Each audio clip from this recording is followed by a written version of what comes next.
Hey there, it's Carolyn with another Kira Studios video. I think we can agree that drawing is pretty awesome, but it's also laden with a bunch of frustrating challenges. And for some of these challenges, it's sometimes really hard to find useful answers to. I was facing one of these challenges early on in my artistic career when I couldn't figure out how do I make my drawings feel more like the thing I had in mind. I'd see something or I'd have an idea and would start drawing it, but then the drawing would kind of fall flat and not really express what I had set out to do. Now, at first, I thought this was to blame on my beginner level drawing skills, and I'm sure they were partly the reason as well. But there was actually another component to it that I was completely unaware of, and I wouldn't be surprised if you are unaware of this too. Now, the way I like to think about drawing is that there are two main categories of drawing. There is sketching and composing. And I was completely oblivious that when we draw, we can actually also compose. So that's what I want to talk about today. Now, what's the difference? So sketching is when you draw maybe just for the pure pleasure of drawing, the pure pleasure of making marks on a page. Maybe it's doing a study of something. Maybe it's practicing a certain technique. Now, those are all falling into the sketching category. When you're composing, however, you're starting to consider the formal qualities of your composition. Wait, what? The formal qualities? What are they? Let's think about it in a different way. When you're sketching, it's basically like you're humming a tune. You're humming because it's fun to do so, but it's just between you and the tune. When you're done, it kind of poofs into the ethers and it's gone. Maybe you're humming to practice a harmony. Maybe you're humming to get a certain vocal technique down. But once you're done, again, it's gone. But when you're composing, you're thinking about your tune more like a song, and every song has a certain length, it has a beginning, and it has an end to it. And once you're starting to think about those things, you start to elicit certain responses in whoever is listening to your song. So it's very deliberate. So now it's not just about you and your little tune anymore. It's about you, the tune, and your listener. And in our case, it'll be about us, our drawing, and the viewer. Now, when we sketch without considering the formal qualities, we're doing the equivalent of humming. It may be fun, it may be pretty, but it's definitely not going to be as powerful and clear as when you compose an entire song. So let's take a look at what those formal qualities are, okay? I'm going to use the paint tube exercise to explain some of the key formal qualities. In this exercise, you use a simple object, in our case a paint tube, and you're trying to draw it in different ways to elicit different emotions. So the first thing you want to be aware of is your format, or you can also call it your frame.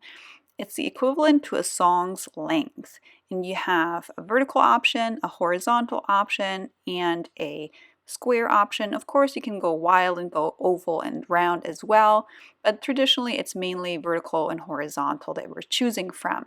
A horizontal format, for example, has a more calming feel because it reminds us of laying down.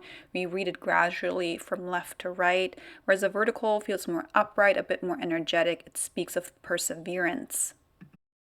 Within that frame, you can then choose to create a compositional structure, a compositional dominance.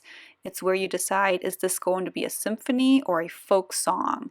So this can be a horizontal dominance, reinforcing your horizontal frame, or it can be a vertical dominance, it can be a diagonal dominance, which will add a feeling of instability, uncertainty, dynamic quality. It can be an organic quality through a curvilinear dominance.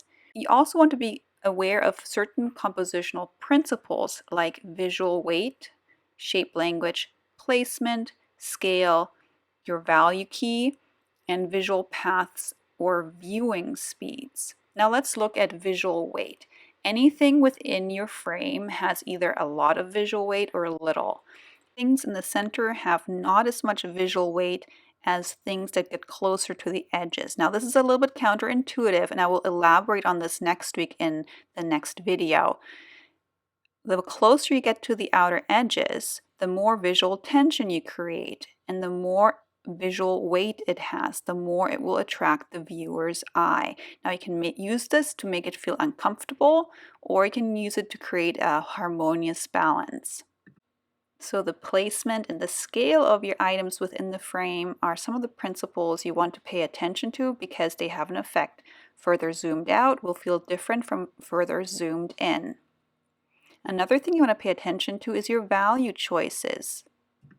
Will you be using a full value range, or will you stay with a high key, a low key, or a high contrast value key? Everything will have a different feel, so be mindful about what you choose.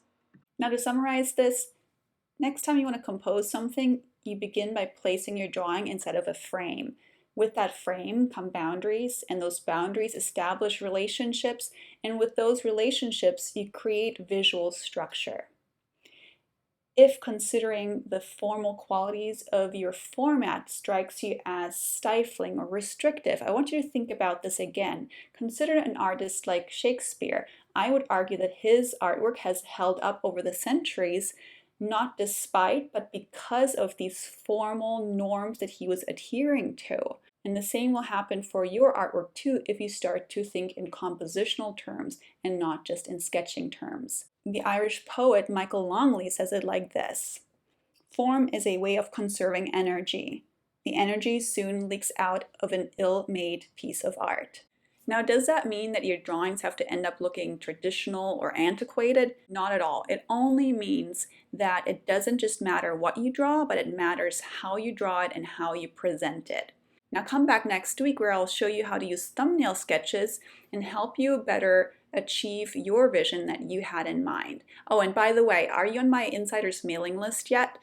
If you sign up, you'll get an awesome workbook which will help you to improve your drawings with 3 really simple questions. You can find the link for that down below in the description. I'll see you next time for drawing thumbnails.